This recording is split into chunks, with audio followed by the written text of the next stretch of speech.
ओम शांति, ओम शांति, ओम शांति। आज 7 जून 2024 के साकार महावाक्य हैं। मीठे बच्चे, तुम आपस में रूहानी भाई भाई हो। तुम्हारा एक दो से अति प्यार होना चाहिए। तुम प्रेम से भरपूर गंगा बनो। कभी भी लड़ना झगड़ना नहीं है। मीठे बच्चे, तुम आपस में रूहानी भाई भाई हो। तुम्हारा एक दो से अति प्यार होना चाहिए। तुम प्रेम से भरपूर गंगा बनो। कभी भी लड़ना झगड़ना नहीं। प्रश्न है, रूहानी बाप को कौन से बच्चे बहुत बहुत प्यारे लगते हैं? उत्तर है, जो श्रीमत पर सारे विश्व का कल्याण कर रहे हैं, जो फूल बन रहे हैं, कभी भी किसी को कांटा नहीं लगाते, आपस में बहुत बहुत प्यार से रहते हैं, कभी रूठते नहीं। ऐसे बच्चे भगवान को बहुत बहुत प्यारे लगते हैं। जो देह अभिमान में आकर आपस में लड़ते हैं, लून पानी होते हैं, वो भगवान की इज्जत गवाते हैं। वो बाप की निंदा कराने वाले निंदक हैं। अच्छा, ओम शांति। मीठे मीठे सिखिलदे बच्चों प्रति माता पिता बाप दादा का याद प्यार और गुड मॉर्निंग। रूहानी बाप की रूहानी बच्चों को नमस्ते। हम रूहानी बच्चों की रूहानी बाप दादा को याद प्यार गुड मॉर्निंग और नमस्ते नमस्ते नमस्ते। शुक्रिया बाबा, शुक्रिया। धारणा के लिए मुख्य सार। फर्स्ट पॉइंट है, प्रेम से भरपूर गंगा बनना है। सबके प्रति प्रेम की दृष्टि रखनी है। कभी भी मुख से उल्टे बोल नहीं बोलने हैं। सेकंड पॉइंट, किसी भी चीज़ में लोभ नहीं रखना। स्वदर्शन चक्रधारी होकर रहना है। अभ्यास करना है कि अंत समय कोई भी चीज़ याद ना आए। प्रेम से भरपूर गंगा बनना है। सबके प्रति प्रेम की दृष्टि रखनी है। कभी भी मुख से उल्टे बोल नहीं बोलने हैं। किसी भी चीज़ में लोभ नहीं रखना है। स्वदर्शन चक्रधारी होकर रहना है। अभ्यास करना है कि अंत समय कोई भी चीज़ याद ना आए। आज का वरदान है, पुरानी देह व दुनिया की सर्व आकर्षणों से सहज और सदा दूर रहने वाले राज ऋषि भव।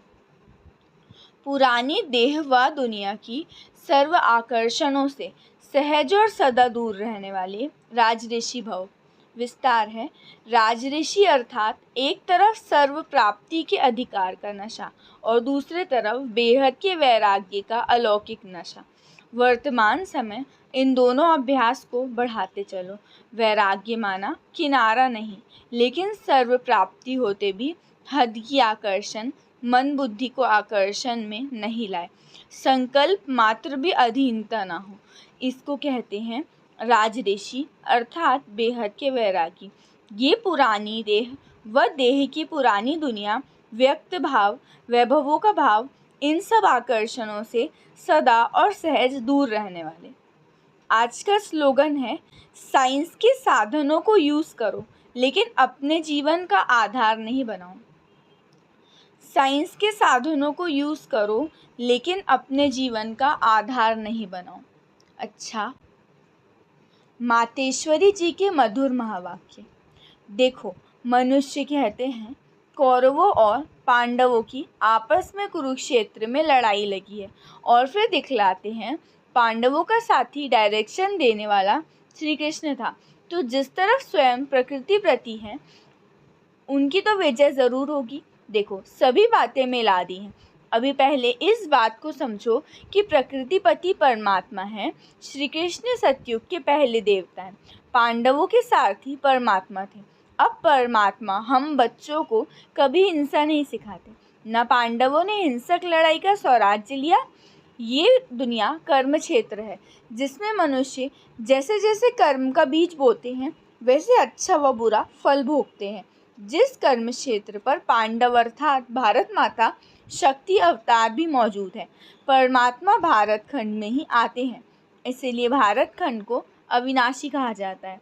परमात्मा का अवतरण खास भारत खंड में हुआ है, क्योंकि अधर्म की वृद्धि भी भारत खंड से हुई है।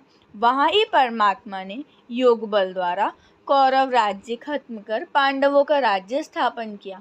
तो परमात्मा ने एक आदि सनातन धर्म स्थापन किया, परंतु भारतवासी अपने महान पवित्र धर्म और श्रेष्ठ कर्म को भूलकर अपने को हिंदू कहलाते हैं। बेचारे अपने धर्म को न जान औरों के धर्म में जुट गए। तो ये बेहद का ज्ञान बेहद का मालिक खुद ही बताता है। ये तो अपने स्वधर्म को भूल हद में फंस गए हैं, जिसको कहा जाता है अति धर्म ग्लानि। क्योंकि सब प्रकृति के धर्म, परंतु पहले चाहिए स्वधर्म। तो हर एक का स्वधर्म है कि मैं आत्मा शांत स्वरूप हूँ। फिर अपनी प्रकृति का धर्म है देवता धर्म। ये 33 करोड़ भारतवासी देवता हैं। तभी तो परमात्मा कहते हैं कि अनेक देह के धर्मों का त्याग करो, सर्वधर्मानि परित्यज मामेकम शरणम मम। इस हद के धर्मों में इतना आंदोलन हो गया है, तो अब इन हद के धर्मों से निकल बेहद में जाना है।